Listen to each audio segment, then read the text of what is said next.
Hi everyone. I'm going to present my editor's report today, and this is an outline of what I'm going to present to you. So first of all, an update on the journal. It has been a really busy year this year. We've had an increasing number of submissions, which I'll talk about in a moment, and also the number of downloads from the journal has increased substantially. One of the main changes for the journal this year has been in the data sharing policy. Wiley has a data sharing policy, and there's a move towards greater transparency across all journals, and a move towards being more transparent with where data is stored and how data is shared. So European Journal of Dental Education has now moved into the category expects data sharing. We previously used to be in encourages data sharing, and that meant that it was optional for authors to include a data sharing statement. But our move up one in the categories means that we now expect authors to complete a relevant data sharing statement on the manuscript information. And all that means for authors is that they need to fill in some statements when they're submitting their manuscript, and they need to say where the data is, and so that it's more helpful to other researchers to actually have access to the data if they need to. One of the other changes this year, which has been very helpful for the journal, is that Wiley has restructured the editorial support, and we now have an assistant managing editor called Michelle Martire, and she oversees the workings of Scholar One and helps with any tricky problems.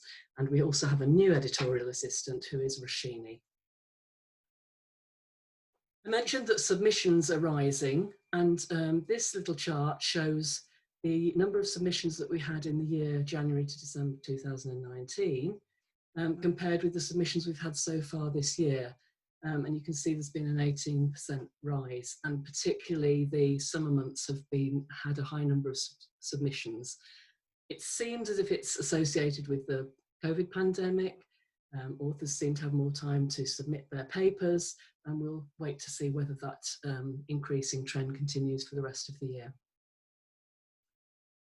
This chart shows the accepted and rejected manuscripts over the last few years. So you can see from January 2017 to July 2020, and it shows the proportion of the number that were accepted and the number that were rejected. And each year there's been a rise in submissions and a rise in related rise in accepted and rejected manuscripts. The overall acceptance ratio, which is the proportion of manuscripts which are accepted out of submitted, for the last 7 months is 18%, and that's similar to previous years. So although we're having a higher number of submissions, the proportion of manuscripts which are being accepted is about the same as before. So every year we report on the impact factor, and the impact factor relates to papers published in the previous 2 years which are cited in this year. So unfortunately, the impact factor this year has fallen to 1.05. It was previously 1.5 and is now similar to the impact factor in 2017. We're not too sure about the reasons for this at the moment, but the publisher is looking into it, and at our editorial board we were given a substantial amount of information looking at citations and what sort of papers have been cited, and obviously we'll be doing a little bit more investigation into that over the next few months. So I'd like to say some thanks. I'd like to thank all my associate editors who support me on a day-to-day basis and have been particularly helpful in with the increasing number of submissions.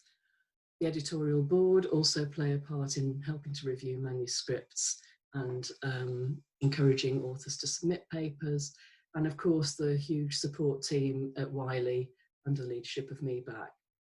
We have got some people who are leaving our board, and I'd like to thank Nikos Mateos, who has been an associate editor for many years and also on the editorial board. And Josie Bealey has been on the editorial board for many years too. And at the end of the year, Christina Lind, another associate editor, will be stepping down.